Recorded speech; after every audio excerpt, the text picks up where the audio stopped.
लोक में माया का प्रलोभन इतनी प्रचंड है कि माया फटाक सा गिरा देगी। इसीलिए असली घर जाने के लिए गुरु की, और वे भी गुरु जो पहुंचे हुए आला फकीर शब्द रूपी वे संत महाप्रभु परम संत की आवश्यकता होगा। इसीलिए संत महात्मा की जरूरत पड़ती है।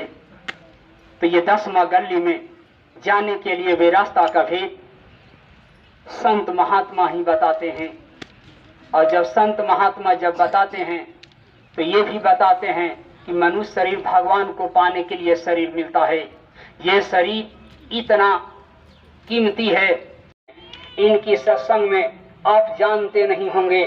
ये खाली स्थान भी आप देखते होंगे, आप लोग सोचते होंगे ये खाली होता होगा। जब मालिक की सत्संग चलती है तो मालिक के सत्संग में मालिक की जब दया बरसती है तो मालिक जब प्रेजेंट होते हैं तो देवता देवियां भी आके सत्संग में बैठा करते हैं।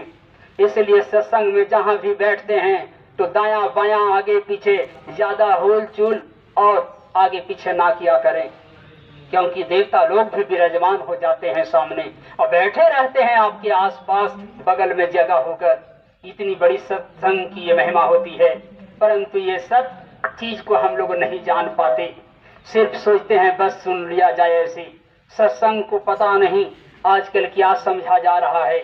ये कोई घर में नाच गान बजाना, कोई जो है कोई शादी ब्याह या अन्य प्रकार के अनुष्ठान, ये जग प्रमाण नहीं हो रहा है।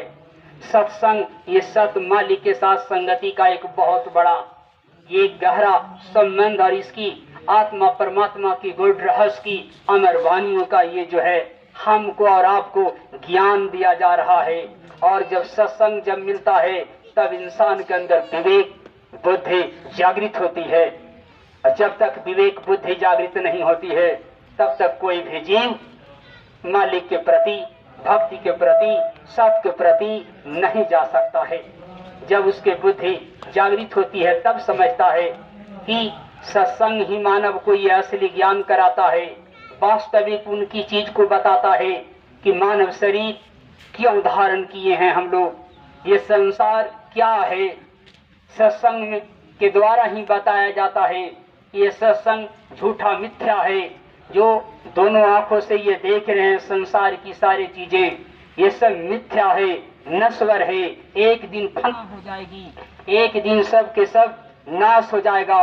एक भी कोई शाश्वत ये मानव शरीर जो हम लोग को मिला हुआ है ये भी एक दिन समाप्त हो जाएगा। परंतु ये मनुष्य शरीर हम लोग को क्यों मिला? ये बिना संतों की दया मेहर से, बिना सत्संग की मिले ऐसे कोई नहीं जान पाएगा। सत्संग में संतों के द्वारा बताया जाता है कि ये मानव शरीर हम लोग को नरक और 84 की सजा भटकने के बाद कोटि जन्म जब भटका खाया तब ये मानुष तन को पाया। न जाने कितनों कोटि कोटि जन्मों की भटका खाने के बाद नरक और 84 की पीड़ाएं और संकट काटने के बाद यह मानव शरीर मिलने का मतलब कि अपना असली घर जाने का है। ये मानव शरीर के मिलने का एक ही उद्देश्य है कि अपना सच्चा असली घर जाना है। और इसी के लिए मानव शरीर हम सभी पाए हुए हैं। और ये मानव शरीर इतनी अमूल्य, इतनी कीमती है कि इसे किसी भी संसार की वस्तु से माप तोल नहीं किया जा सकता, मूल्य नहीं लगाया जा सकता। इतनी यह अमूल्यक है इस मानव शरीर में। संपूर्ण ब्रह्मांडों की हमारे ये कंप्यूटर जो देख रहे हैं, ये शरीर पूरे शरीर में जो है हमारे ब्रह्मांडों की पूरा सिस्टम इसके अंदर सब समाहित है। और इसी के अंदर हमारे शरीर के ही अंदर 84 लाख की योनियों में सिर्फ मनुष्य शरीर के ही अंदर अपने अनामी धाम, असली घर, सतलोक, अमरलोक, जहाँ हम लोग का अपना सतलोक अपना घर है, जहाँ सच्चा सनातन सुखों का खजाना है, जहाँ अमर का रूप है, जहाँ जाने के बाद फिर न जन्म लेना है, न मरना है, न ही किसी प्रकार का कष्ट कलेश है। वैसे जो है अचल वे सनातन सत अमर लोक के हम लोग वासी जीवात्मा हैं।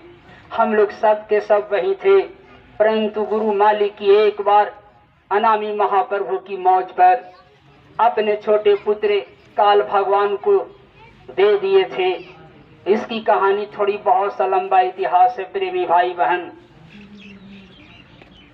तो कहा जाता है कि जब दे दिए थे तो काल भगवान ने ये संसार में जीवों को फंसाकर नरक 84 और अन्य प्रकार की सजाएं देकर जीवों को अपनी मन और माया में ऐसी बंद से भूत फंसा दिया कि ना जाने कितने जन्म जन्म योनियां युगांतर युग बीत गए, हम लोग भटका आज तक खाते रह रहे हैं।